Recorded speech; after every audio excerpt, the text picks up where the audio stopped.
صباح الخير عليكم. كيف ما كتشوفوا انا جيت دابا هي العروبيه وانا غنخبز خبيزات في هذاك الفران ديال العواد. ها هو كيف ما كتشوفوا، ها هو الفران، ها هو. المهم اللي كتعرفوا ديال الباديه راه هو هذا الفران. المهم هاد الناس مصاوبينه بحال هكا. ها هو انا نشعل دابا ان شاء الله باش نخبز ان شاء الله فيه. درت الخبز باش نخبزو برا، قررت نخبز برا على حساب هاد الشيء ديال العروبيه زوين، كيجي الخبز ديالو يا سلام.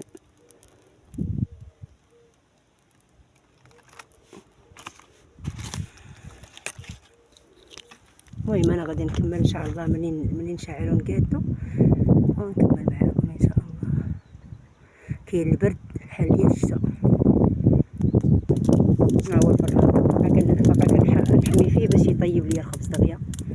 انا باقا كنحمي فيه كيف ما كتشوفوا، بركه الله.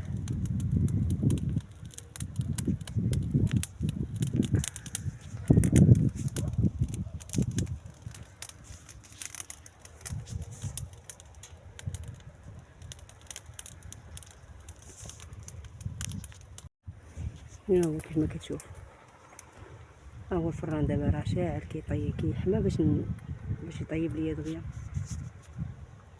دابا راه كيحمي مزيان ان شاء الله ونطيب فيه.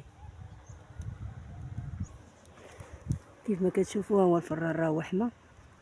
غنجيب الخبز باش نرميه ان شاء الله.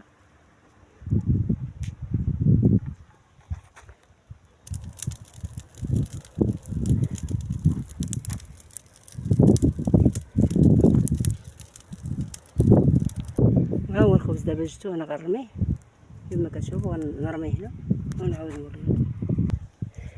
ها هو الخبز غنرميه دابا. انا غادا بيه دابا الفران ان شاء الله. ها هو الفران برد دابا مزيان تكاد. كيف ما كتشوفوا ها هو الخبز نضج، ها هو وجد.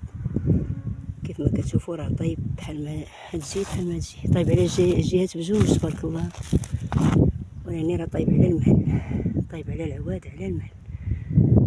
ونتمنى ينال الاعجاب ديالكم وما تبخلوش عليا بالمتابعه وشكرا.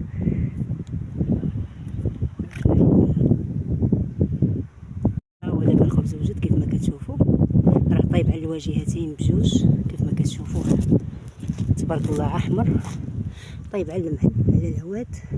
نتمنى هادشي ينال الاعجاب ديالكم وما تبخلوش عليا باللايك والمتابعه وشكرا لكم بزاف.